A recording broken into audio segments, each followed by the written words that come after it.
Bismillahirrahmanirrahim. My name is Vijay Harshraf and today our topic is the difference between the DNA and the RNA.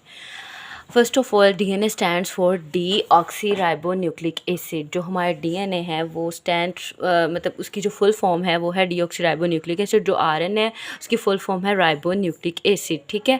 और हमारा जो DNA है वो nucleus के अंदर पाया जाता है, जबकि जो हमारा आरएनए है वो हमारे साइटोप्लाज्म के अंदर होता है, ठीक है। इट इज़ फाउंड इन अब उसके स्ट्रक्चर के बारे में हम डिस्कस करने लगे हैं कि it is found in double standard structure. जो हमारा डीएनए है वो डबल स्टैंडर्ड स्ट्रक्चर की फॉर्म में प्रेजेंट होता है, लेकिन जबकि जो आरएनए है वो सिंगल स्टैंडर्ड स्ट्रक्चर के तौर पे प्रेजेंट होता है, ठीक है।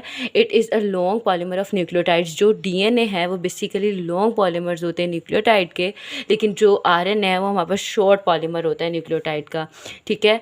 मतलब इसमें ज़्यादा न्यूक्लियोटाइड्स होते हैं डीएनए के अंदर, जो आरएनए होता है उसके अंदर कम न्यूक्लियोटाइड्स होते हैं। और जो हमारा DNA it prefers B form, ये बी फॉर्म की फॉर्म में प्रेजेंट होता है, जबकि जो RNA it prefers A form, वो ए फॉर्म की फॉर्म में प्रेजेंट होता है।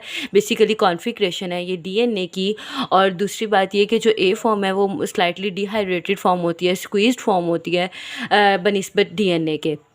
उसके बाद बनिस्बत यानी बी फॉर्म में, जो कि मोस्टली हमारा डीएनए जिस फॉर्म में प्रेजेंट होता है, ठीक है। It is more prone to UV radiations, यानी कि यूवी रेडिएशंस से डीएनए जो है वो ज़्यादा डैमेज होता है, लेकिन जो हमारा आरएनए है वो यूवी रेडिएशन से कम डैमेज होता है, ठीक है। जो हमारा डीएनए है वो कैरी करता है जेनेटिक इन्फॉर्मेशन को, जबकि जो आरएनए है वो जो करेगा ना वो प्रोटीन सिंथेसिस में इन्वॉल्व होगा, यानी प्रोटीन सिंथेसिस में प्रोटीन की सिंथेसिस कराएगा, यानी बॉडी में जो भी प्रोटीन चाहिए वो बनाएगा आरएनए, ठीक है। It has nitrogenous bases. अब इसके अंदर जो नाइट्रोजनस बेसिस होती है ना वो सेम होती हैं डीएनए और आरएनए में। जो बेसिक डिफरेंस आता है ना दोनों में, एडेनिन, गुआनिन, साइटोसिन दोनों में सेम है, लेकिन जो डिफरेंस आ रहा है वो बेसिकली किसकी बेस पे आ रहा है, थायमिन की बेस पे। यहाँ पे डीएनए में थायमिन होती है, जबकि आरएनए के स्ट्रक्चर में हमारे पास यूरासिल प्रेजेंट होती है, ठीक है।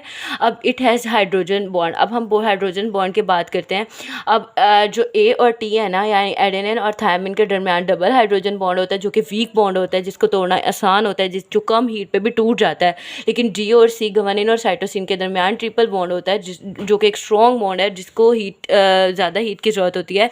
जब हम इसको ज़्यादा हीट देंगे तभी ये बॉन्ड ब्रेक होगा। और अगर हम इधर बात करें तो इधर भी सेम हाइड्रोजन बॉन्डिंग है, लेकिन यहाँ पे जो बेसिकली डिफरेंस है ना वो थायामीन का ही है। यहाँ पे थायामीन होगी डीएनए के स्ट्रक्चर में, और यूरासिल आरएनए के स्ट्रक्चर में हमारे पास यूरासिल प्रेजेंट होगी। जो यूरासिल है वो वीक बॉन्ड होगी, मतलब वो एक वीक बॉन्ड बनाएगा एडेनिन के साथ, यानी कि वो कम हीट पे भी हम उसे ब्रेक कर सकते हैं। लेकिन जो डी और सी का बॉन्ड है इट्स ए स्ट्रॉन्ग बॉन्ड, और हम इसे ज़्यादा हीट देंगे तभी ये टूटेगा। And it's all about the difference between the DNA and RNA structure.